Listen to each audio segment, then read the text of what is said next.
could not believe it, could not believe my eyes.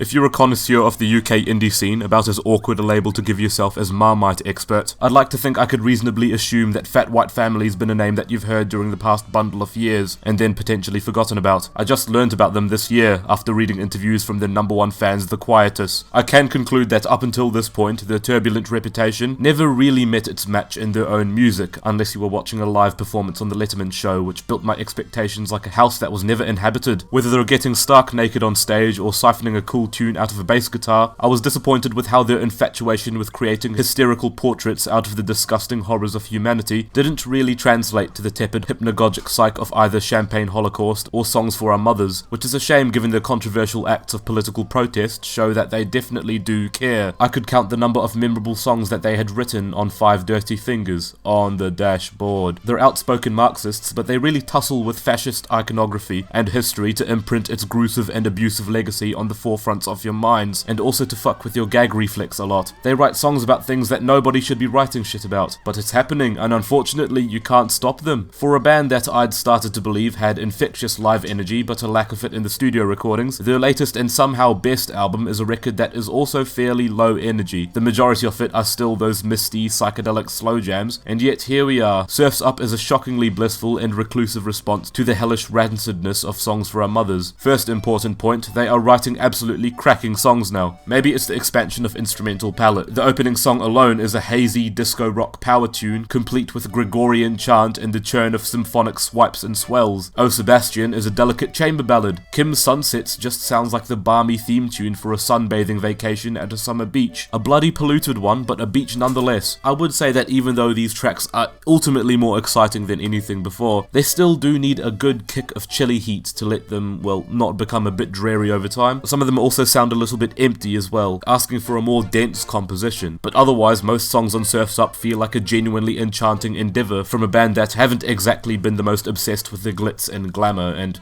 even catchiness. Second important point, Leah Saudi is a writer with a clear, defined purpose now. Before, it sounded like the writing of somebody who was the surrogate for a myriad of disgusting human beings for the sake of stirring the pot. A pot probably full of offal and praline. However, Surf's Up begins with some of Saudi's boldest statements on politics and geography yet. Some of it I'd be hard-pressed to even re-quote in this review, but it instills the inescapable sense of horror by mimicking the racism that he experienced as a young Algerian in a racist Caucasian schoolyard, and then recontextualizing it for this absolutely insane and grim depiction of migration and racial aggression and refugees. If the song's musical detail didn't make it one of the most prized things I've laid on my ears this year, the unapologetic and primal imagery of the lyrics do. That second verse is enough to churn my stomach as much as the strings do.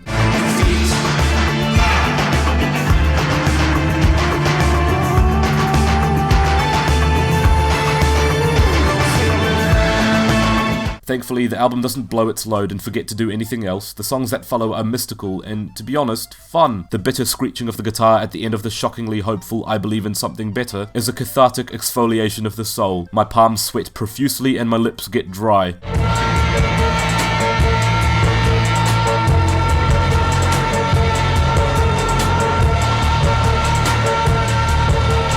Fringe Runner is a funky-ass banger, tastes good with the money, has the perfect drunken snark in its new boogie dance rhythm to complement the band's rightfully spiteful takes on rich moguls, gentrification, and Grenfell, of course, and then When I Leave just makes me want to dance around a ranch. This album is colourful, and it never fails to make me imagine a little fun scene going on and on, even when some of the songs like Bobby's Boyfriend and Kim's Sunsets are a bit like zombified buffers for the real meat of the record, and even those tracks still have at least around 10 seconds of instrumental brilliance each. It is also worth noting the subtle attention to masculinity on this record. The music itself is already a bit camper than usual, but one of my favourite lyrics of the year show up on that opening track.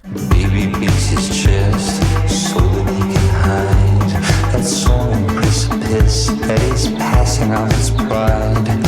For some weird reason, despite all the pent-up spite that Fat White Family have for the makeup of Britain right now, Surf's Up is a very affectionate, even romantic record. It's very strange.